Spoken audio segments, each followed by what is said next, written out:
Hey everybody, welcome to my tutorial video for Bad Beets the game. Now if you want to just watch a quick gameplay overview, check out my overview video. If you want to watch how the game plays, check out my actual gameplay video. And finally, if you want to get my actual review of the game, make sure you check out my full review for Bad Beets the game. Now the objective in Bad Beets of the game is to be the very first player to get rid of all beets off your plate. Whether you get rid of those beets by simply playing the cards legitimately or by bluffing and lying about what kind of cards you have, whatever you need to do, that's what you need to do to win the game of Bad Beets. To play the game, every single player at the start of the game is going to get a rules reference card, which is a nice reminder to let you know exactly what kind of cards are available in the game, because nothing is worse than playing a bluffing game and having your card in your hand and trying to pretend it's something else while not remembering what the other cards happen to do. So once every player's got one of their little cards that tells them all the different cards in the game, and it's done in a very kid-friendly manner to make sure that even the younger ones can understand exactly how these cards all work. Once that's done, you're simply going to shuffle up all the cards, and then every single player is going to get one card to start the game. Now these cards are all dealt face down, so no single player knows exactly what card the other players have. And of course, every player is free to look at their one card and figure out exactly what card they have. Once the game is set up, the rules do say that the person who has eaten vegetables most recently gets to go first. Well, in my family, since we're a family of mostly vegetarians, that doesn't really work too well, so we usually pick the youngest player. And then the rules additionally say that once a player has won a round, that they get to become the first player in the next round if you're playing with the advanced rules, where players are playing for the most ice cream cones. Now that you set up the game and you figure out who the first player is, you're ready to begin the game. Now normally at the start of every single player's turn, they're going to pick up the card that is handed to them by the player to the right. But on the very first turn, there's no cards available from the player to your right, so the first thing you need to do is you need to draw a card from the draw deck. Again, not showing it to any other players. Then you're simply going to pick up your other card that you have face down on the table. You're going to look at both your cards in your hand, and then you're going to figure out which one of these cards you want to pass on to the player to your left playing clockwise. You look at your cards, figure out which one you want to pass on, and the other one you're going to play face down, and the other one's going to be passed to the next player in line. Here's the very important thing you need to remember. When you pass this card on to the next player, they can't look at this card, they can't touch it, they can't do anything with it. You might as well just pretend this card is in limbo. They don't have access to this card. They just know that this is the card that's going to be coming to them. Once that's done, you're now ready to move on to the action step of your turn. During the action part of a player's turn, a player gets to take one action and one action only, and if you ever forget what your actions are, they're all listed on each one of the player's player reference cards. The side on the left, the blue side, shows all your actions you can take, and the orange side shows all the reactions, which are the reactions all the other players can take if they have those reaction cards. So on a player's turn, the different actions they can take is they can take the eat a beet action, which just means they're going to take one of the beets off their plate and eat it and put it in the discard pile. Now this is the only basic action in the game that no other player can counter, and this is the only action that you don't have to have a card for. So there's no way another player can call a bluff or accuse you of bluffing. It's a very basic action. And there's actually a rule in the game for the advanced rules, and this is a rule I suggest you always add in the game. So that's why I'm going to include it right here instead of adding into the advanced rules section. But it says that anytime you take the eat a beet action, you can decide of any single player currently in play can take their card in front of them, and they can discard that card if they like. And again, you can pick yourself or you can pick one of the other players. You don't pick that limbo card that you passed over. Remember, this card is in limbo. Nobody can affect it at this time. It hasn't even joined the next player's hand. But whichever player you pick, they can discard their card, and then they're going to draw a new card, again face down. They're free to look at it at any time, but again, they're not going to show it to the other players. And that's an advanced action, but again, I do recommend you actually throw that into the basic rules. The next thing you can do is, if you don't want to do the eat a beet action, is you can claim that you have any one of the three blue cards. Now there's three blue cards in the game. The very first one is the share card, which allows you to take two of your beets from your plate and share them with any other player, which means they're basically going to get those beets that now need to be eaten off their plate. The next thing you can do is called Tattletale, which means you can say, I have the Tattletale card, and you point at any single player on the board, and you can go ahead and try to guess their card. When you guess their card, they have to flip over their card to prove whether they do or do not have the card that you claim by playing the Tattletale on them. If you play the Tattletale card on them and you're correct, then you get to give them 4 of your beets from the table, and that's going to go to that player. If you don't guess correctly, though, nothing happens, and the player whose card who you guessed gets to discard their card to the discard pile. Although, of course, if you guess correctly, you do get to give them 4 of your beets. Either way, even though since they discarded their card, they need to immediately draw a card, because anytime a player discards a card, they need to replace it immediately.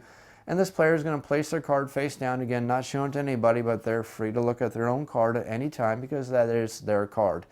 The next action you can claim to do is you can claim that you have the Feed the Dog card, which basically means you get to take 3 beets and discard them from the table.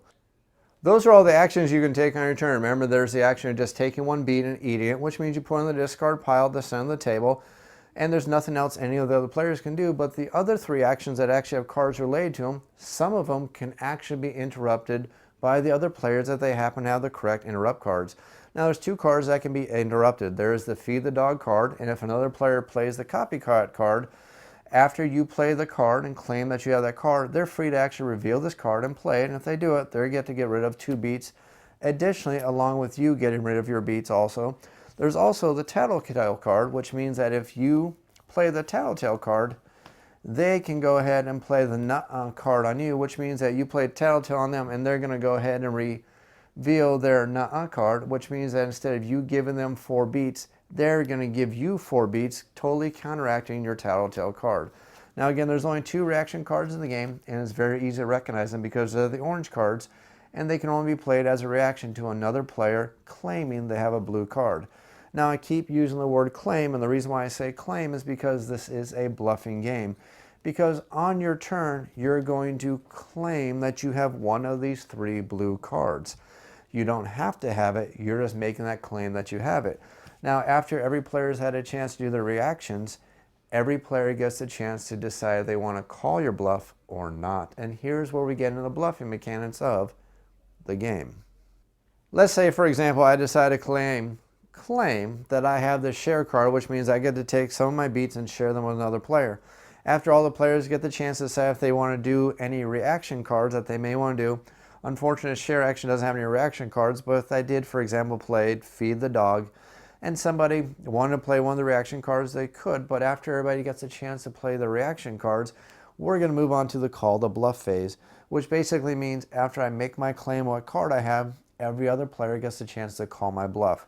They don't have to call my bluff, and if they don't call my bluff, my action gets to be carried out successfully, whether I had the card or not. And matter of fact, I still keep the card I had face down. I don't even have to get rid of it, which means I can keep claiming that card round after round after round, whether I have that card or not. Here's the cool thing though, if somebody calls my bluff and says, I don't think you have the card, share, I then have to reveal my card.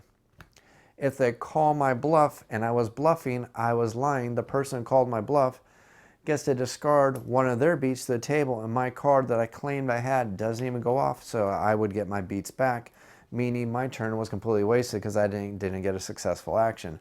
But if I happen to reveal and I show that I do have the card that I claimed I had, that means that the person who was calling my bluff suffers the effect of my card I would have played if I had the share card. Let's just say I had the share card in this instance. Since they called my bluff and I had the share card would go off, which means they get the 2 beets.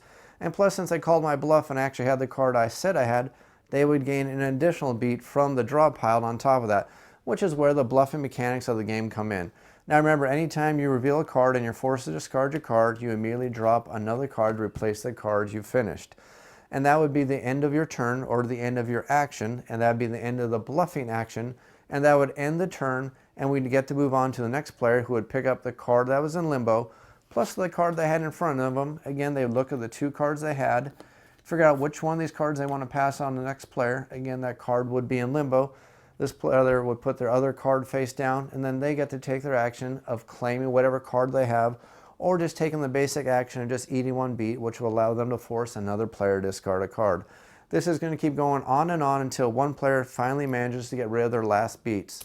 The first person to get rid of their last beet is the winner of the game, and if you're playing with the advanced rules, that would be the winner of the round, and the winner of the round gets 1 ice cream sundae. When you play with the advanced rules, the very first person to get 3 ice cream sundaes is the grand winner of the game. Now that's the basic game of Bad Beets the game. There's one other little minor rule that you need to understand about the game, and that involves the discard pile for the game. The discard pile is going to be basically filled up, and now remember, anytime somebody reveals a card, whether their bluff was called or whether they played a reaction card, that card's going to go into the discard pile. Now, most games have discard piles where you just keep laying the cards on top of each other to fill up your discard pile. I definitely don't recommend you do that with this game because the rules state that as soon as a second card of the same type enters the discard pile, you're going to immediately take the entire discard pile and shuffle it back into the draw deck, which ensures that the draw deck will never ever be 100% empty. And it also ensures that all those cards that are removed from the game will eventually work their way back into the game, ensuring that no player will ever know exactly which cards the other players have exactly, and that's part of the fun of the bluffing game. That's it for the game. The only other advanced rules, again, is the one I already suggested that I always say you play with, which is anytime somebody decides to use the eat a beat action, that they also can choose another player who gets to discard a card. That is an advanced rule, and you don't have to play it, but I generally suggest that you play with it. That's going to prevent the habit of people just constantly passing the same card around the table, which can cause the game occasionally get stale. Now, that doesn't always happen, but I've seen it happen a few times, so that is definitely why I suggest you include that advanced rule into the game.